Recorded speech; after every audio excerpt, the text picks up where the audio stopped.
This Tyson Fury glove conspiracy is so damn stupid, it absolutely blows my mind. But there are still people insisting that there's something to it. Well, let me demonstrate and explain why there's absolutely nothing to it and why the whole thing is absolutely ridiculous. So they are claiming that Tyson Fury was able to get extra power and stop Deontay Wilder because he was wearing doctored gloves. Well, the video going round purporting to show these doctored gloves is a video from the first fight. Well, there's a big problem right away because he didn't stop Deontay Wilder in the first fight. That fight went the distance and it was a draw. He stopped Wilder in the second fight, but guess what, folks? He wasn't wearing the same gloves in the second fight.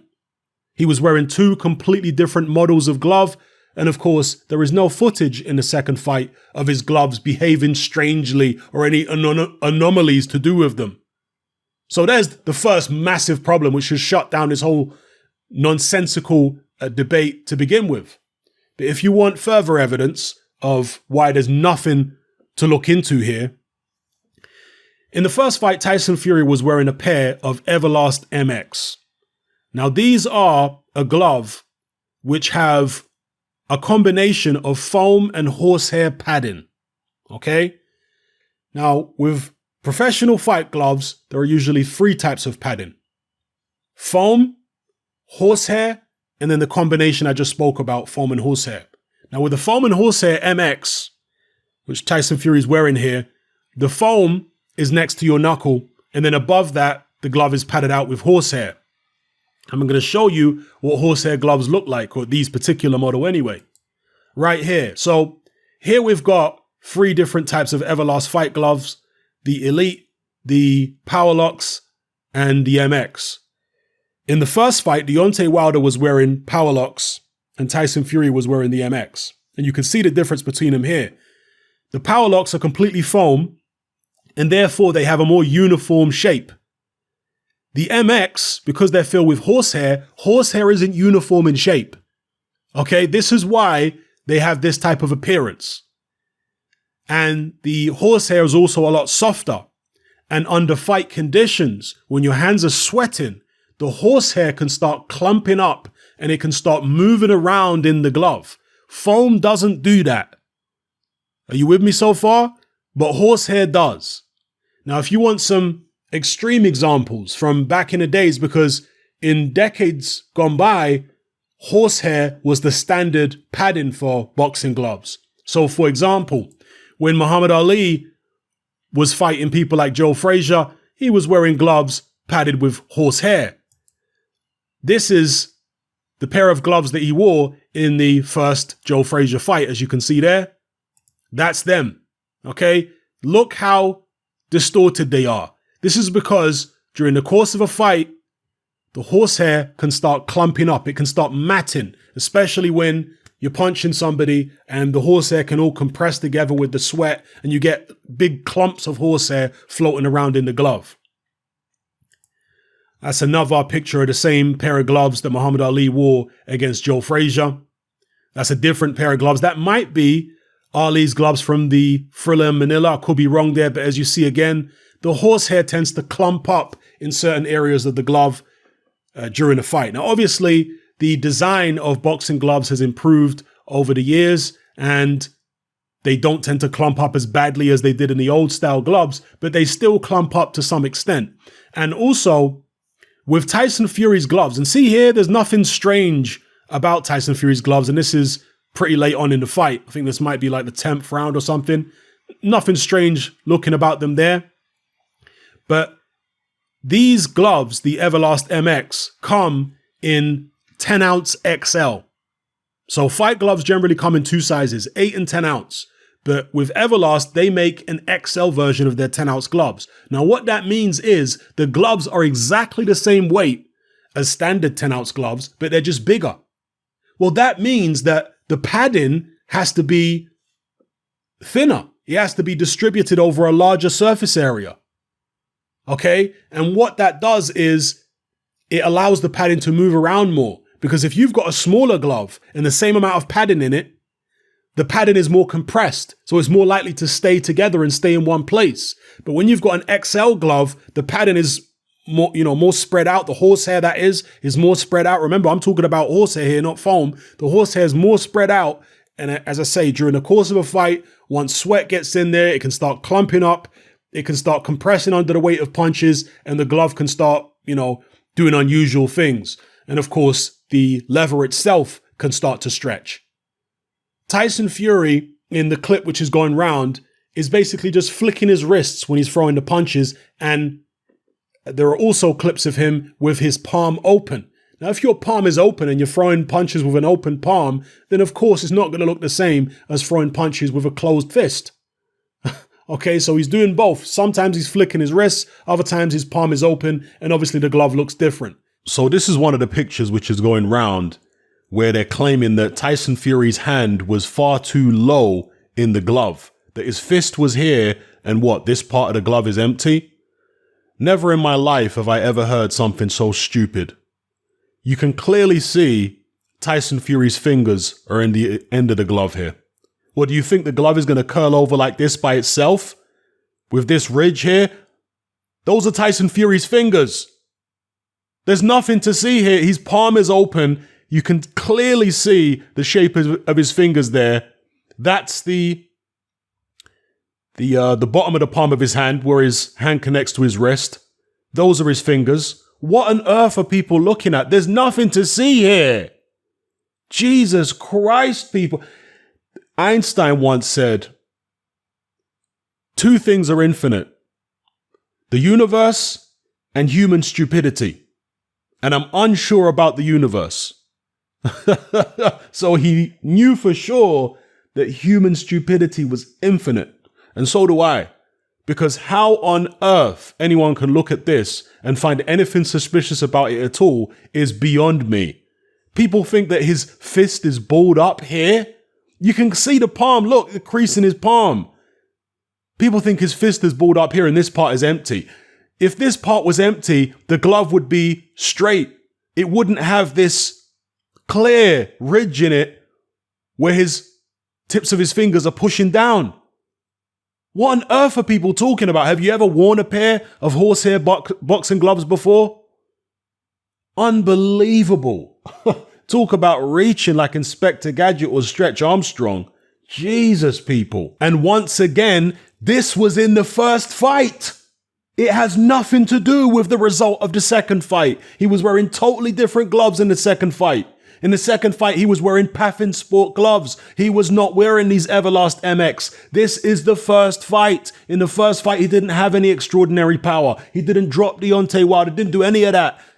Deontay called him feather-fisted in the first fight. So where are people going with this? Deontay Wilder, as I just said, is not wearing the same type of gloves. He's wearing Everlast Power Locks, which do not have horsehair in them. They've only got high-density foam. So they're a much more uniform glove. They're not going to wobble around and look floppy, etc. They're much more dense, much more densely padded, much more stiff in their appearance and in their feel. So here again, these are the gloves that Deontay Wilder wears, and these are the ones that Tyson Fury was wearing in the first fight. So there is no mystery here, people. There's no, oh my God, Tyson Fury cheated. He put something in his gloves. No, he didn't put anything in his gloves. You just don't know anything about professional fight gloves. I've actually trained in these gloves, Everlast MX. You can go to Geezer's Boxing, great store. I believe they used to be called Geezer's Palace back in the days. Changed their name to Geezer's Boxing. Been around for many, many years. Order yourself a pair of Everlast MX, train in them, and see for yourself, especially if you can get hold of the XL versions. Because again, they've got the 10-ounce version, then they've got the 10-ounce XL. Exactly the same weight. How do they make one glove bigger than the other if they're exactly the same weight? Well, they have to distribute the padding more thinly. There's no other way. Okay? And therefore, that padding is not going to stay in place as much as padding which is in a smaller glove because it's compressed down and it can't move around as easily. Yeah? There is no mystery to this, people. It's individuals who are clutching at straws desperately and they're taking advantage of the naivety and ignorance of many people out there who don't know anything about professional fight gloves. Yeah?